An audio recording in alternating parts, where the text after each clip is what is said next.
ديفيد جروش في المقابلة التي نشرها مع موقع ديبريف الأمريكي صرح بأن بحوزة الولايات المتحدة مركبة طائرة سليمة من أصل غير بشري لم يصنعها البشر.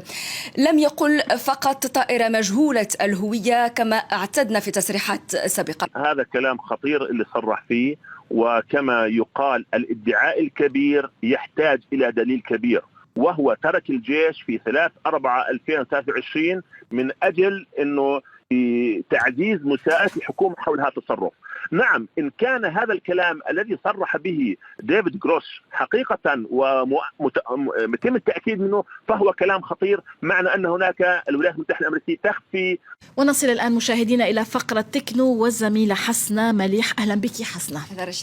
حسنا، نتوقف اليوم عند تصريحات جديدة أدلى بها جندي أمريكي وضابط سابق في المخابرات الأمريكية يدعى ديفيد جروش حول الأجسام الطائرة مجهولة الهوية. تصريحات ديفيد جروش حظيت باهتمام مختلف منابر الإعلام الأمريكي لأنه كشف فيها عن معطيات لأول مرة بخصوص هذه الظاهرة.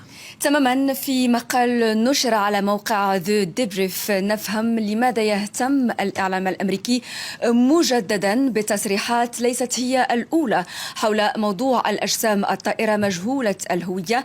أولا لأن صاحب هذه التصريحات له مصداقية نسبية، جندي أمريكي عمل لصالح الاستخبارات الأمريكية وطلع لسنوات تقريبا 14 عاما اطلع على وثائق سرية حول موضوع الأجسام الطائرة مجهولة الهوية.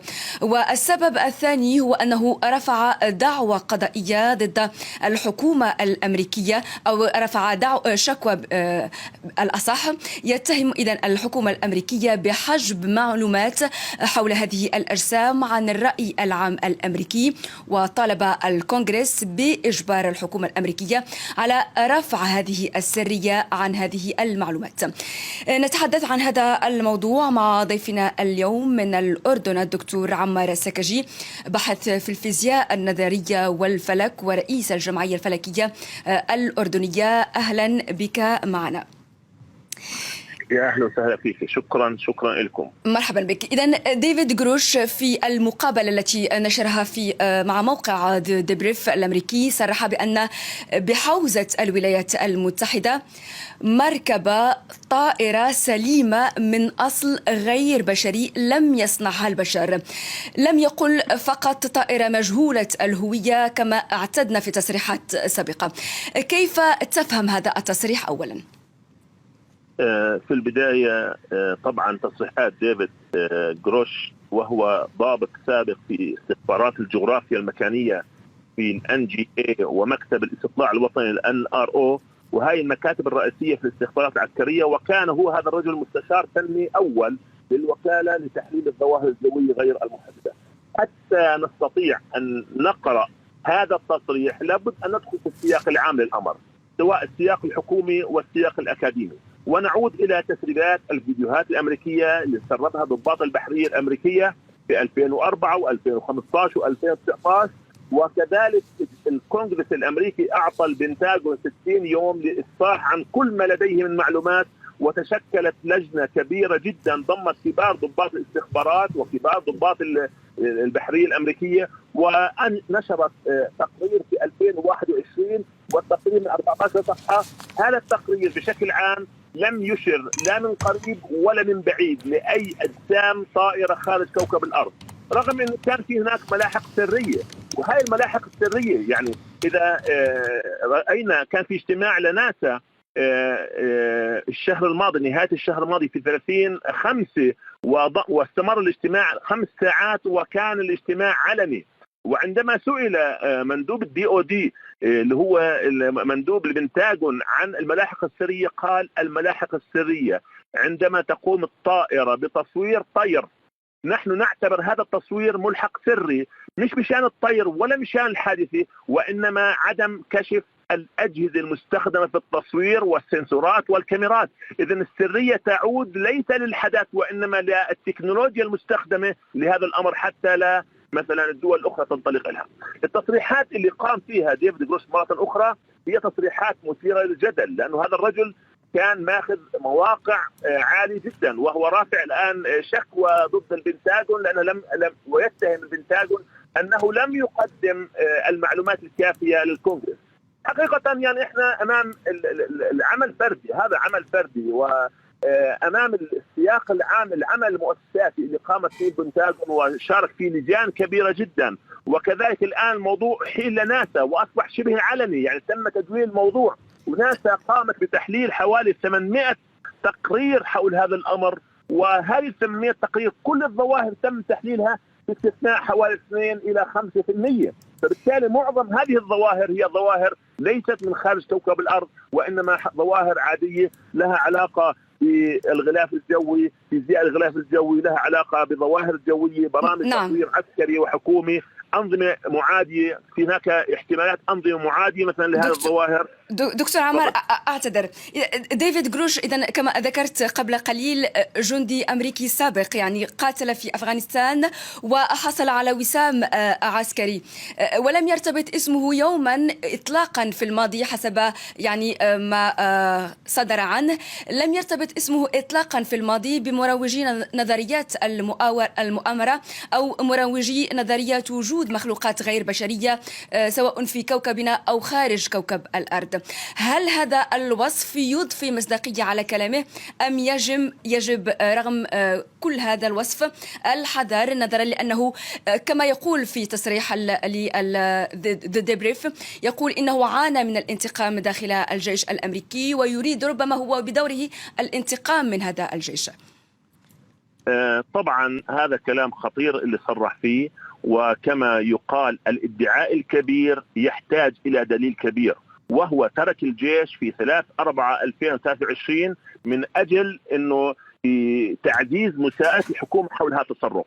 نعم، إن كان هذا الكلام الذي صرح به ديفيد غروش حقيقة ومتم التأكيد منه فهو كلام خطير، معنى أن هناك الولايات المتحدة الأمريكية تخفي بعض القضايا، لكن نحن نستبعد ذلك. هذه الروايات الفردية تسقط أمام العمل المؤسسي اللي في لجان وفي مؤسسات كبيرة جدا قامت بتحليل هذه الظواهر. طيب لماذا برأيك هناك نوع من السرية إذن يحيط الوحدات العسكرية التي تبحث حول مواضيع الأجسام والمركبات مجهولة الهوية في الولايات المتحدة؟ حتى وجود المنطقة 51 التي تعرف بأنها المنطقة التي تضم قاعدة عسكرية تدرس هذه الظواهر لم يتم الكشف عنها إلا في يعني رسميا إلا في سنة 2013. لماذا تبقي الولايات المتحدة على كل هذه السرية حول كل ما يتعلق بموضوع الأجسام الطائرة مجهولة الهوية؟ نعم، هي حقيقة المنطقة 51 تم الإفراج عن كل الأرشيف المتعلق بهذه المنطقة، وهي كانت عبارة عن مناطق تدريب سلاح الجو الأمريكي. يحاط بالسرية، العمل العسكري والأمني والاستخباراتي دائما يحاط بالسرية، لكن حقيقة لماذا الإحاطة بالسرية في هذه الفيديوهات وفي هذه التصريحات؟ لسبب واحد، لأنه الأجهزة المستخدمة والمجسات والسنسورز هاي تكنولوجيا عالية، إن تم الإفصاح عنها ونشر تقاريرها التفصيلية قد يكون هناك منافسين للولايات المتحدة الأمريكية قد يصلوا إلى معلومات دقيقة حول المجسات والسنسورز. فالقضية هي قضية عسكرية ليست لها علاقة بالحدث، وإنما بآلية تصوير الحدث، بآلية التقاط الحدث، بآلية معرفة الحدث ورصده بالرادار أو رصده بالأشعة تحت الحمراء أو بالكاميرات المتقدمة والمتطورة جدا. فبالتالي السرية في آلية رصد هذه الظاهرة وليست في الظاهرة نفسها. هاي الظاهرة حتى ما ظل شيء اسمه UFO، أجسام طائرة، تم تغيير اسمها من أجسام طائرة إلى ظواهر شاذة اللي هي UAP.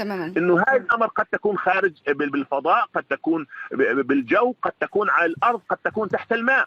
فهاي هي ظواهر ظواهر بسموها ظواهر شاذة غريبة لا نعلم ما هي. لكن أعتقد العلم والاتجاه الحديث الآن للإدارة الأمريكية بإحاطة هذا الموضوع لوكالة الفضاء الأمريكية ناسا هو إدخال الأكاديميين والمراكز البحثية في المساعدة في تحليل هذه الظواهر، لأنه وجدوا العديد منها ظواهر طبيعية فيزيائية تحتاج إلى أكاديميين. وأعتقد نحن الآن أمام مرحلة تدويل هذه القضايا. ما دام دخلت ناس على الخط وصار في هناك اجتماعات علنية، أنا متأكد رح تكون هناك مراكز بحثية من خارج الولايات المتحدة الأمريكية سوف تساعد في تحليل هذه الظواهر ومعرفة حقيقتها. نعم، سؤال أخير دكتور عمار السكجي. غالبا ما نسمع عن جندي أمريكي سابق أو مبلغ أمريكي يخرج من حين لآخر للحديث عن وجود أطباق مخلوقات فضائية مجهولة الهوية، لكن لماذا لا نسمع عن باقي دول العالم؟ هل هذه الدول لا تراقب هذه الظواهر؟ أليست لها هيئات وتقارير أيضا حول هذه الأجسام الطائرة مجهولة الهوية؟ هذا سؤال حقيقة جميل جدا. يعني في هناك التطور العسكري الأمريكي وإمكانية استخدام التكنولوجيا العالية لتصوير هذه الظواهر. كمان احنا وزارة الدفاع البريطانية أفرجت عن الأرشيف الوطني الخاص باليو اف او قبل فترة. الصين رصدت عدة حالات، كذلك روسيا هناك عدة حالات رصدت في روسيا، في كندا، في أوروبا. يعني قضية مش فقط موجودة في الولايات المتحدة الأمريكية. آخر حدث هو اللي صار في الميدل إيست، هو اللي أعلنوا عنه لحد الآن ما تم تفسير هذا الحدث. هو عبارة عن اسطوانة كانت نازلة الأرض بسرعة عالية وتم تصويرها، ويسمى unsolved. يعني هي كيس بسيطة جدا unsolved لأنه ما في معلومات كاملة. الإشكالية الرئيسية حقيقة بكل هذه التقارير، سواء التقرير رفع البنتاجون أو التقرير تاع ناسا الأخير الأسبوع الماضي، كلها تعود إلى عملية الريبورتينج، التكنيكال ريبورتينج، إنه معظم الذين يبلغون عن هذه الأحداث بيقدموا بيانات غير كاملة. فبالتالي لما تأتي اللجان المتخصصة والفنية بتحليل هذه البيانات تجد عجز في التحليل بسبب أن البيانات ليست كاملة وليست مكتوبة بطريقة بروفيشنال، بطريقة مهنية عالية جدا تساعد الجهات المختصة في التحليل. نعم، شكرا جزيلا لك دكتور عمار السكجي، باحث في الفيزياء النظرية والفلك ورئيس الجمعية الفلكية الأردنية. شكرا لك، كنت معنا من الأردن.